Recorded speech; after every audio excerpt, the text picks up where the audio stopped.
උපන්නා වූ සෑම සත්වයකුටම ලෙඩ හැදෙනවා කියන එක, වයසට යනවා කියන එක, ජරාවටපත් වීම, මේක උරුම ධර්මතාවය.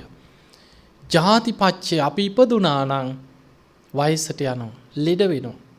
ඒක ආර්ය සත්‍යයක්.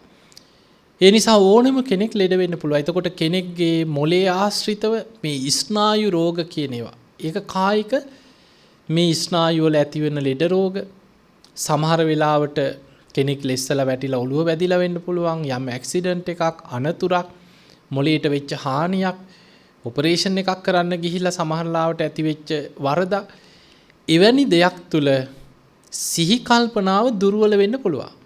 හොඳට බණ අහපු, භාවනා කරපු, පින් කරපු, හොඳට කාලයක් තිස්සේ ಗುಣධර්ම වඩපු කෙනෙකුට වුණත් එවැනි ලෙඩ රෝගයක් විපතකින් පස්සේ කල්පනාව නැතුව ඉන්න පුළුවන්. දැන් ඔබ හිතන්න, අපි හිතමු මෙහෙම, හොඳට සිහි නුවණ තියෙන කාලේ හොඳට සිල් රැකපු කෙනෙක් නම්, සද්ධාවෙන් ಗುಣධර්ම පුරපු කෙනෙක් නම්, නිතර බණ අහපු කෙනෙක් නම්, හොඳට පින් දහම් කරපු කෙනෙක්, භාවනාත් කරපු කෙනෙක් කියලා හිතන්න. යම් හේතුවකින් මොකක් හෝ පෙර කර්මයක්, අකුසලයක් නිසා මේ මොළයට වෙච්ච හානියක් මත සිහි කල්පනාව දුර්වල වෙනවා.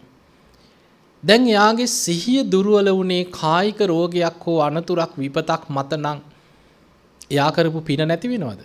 ඒ පින නැති වෙන්නේ නැහැ. එයා කරපු පින් දහම්, රැකපු ගුණධර්ම, සීලාදී ගුණධර්ම, ඒවා එහෙමම පවතිනවා.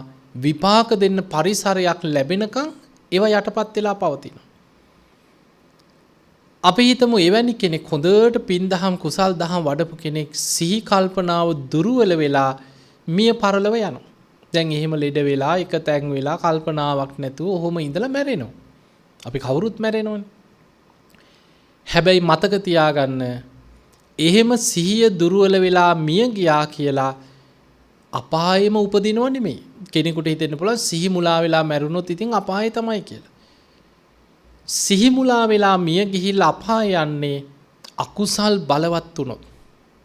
පින්වතුනි, ජීවත් වෙලා ඉන්න කාලේ කෙනෙක් අකුසල ධර්ම බොහොම බලවත්ව සිදු කරලා, ඒ අකුසල් බලවත්ව සිදු කරගෙන තිබුණොත්, මරණාසන්න කාලේ සිහි කල්පනාව නැතුව හිටියත් අර අකුසල් බලවත් වෙනවා. එතකොට මරණාසන්න මොහොතේ කොහොම අපි ගම් මැෂින් එකකට හයි කරලා කතා කරගන්න බෑ.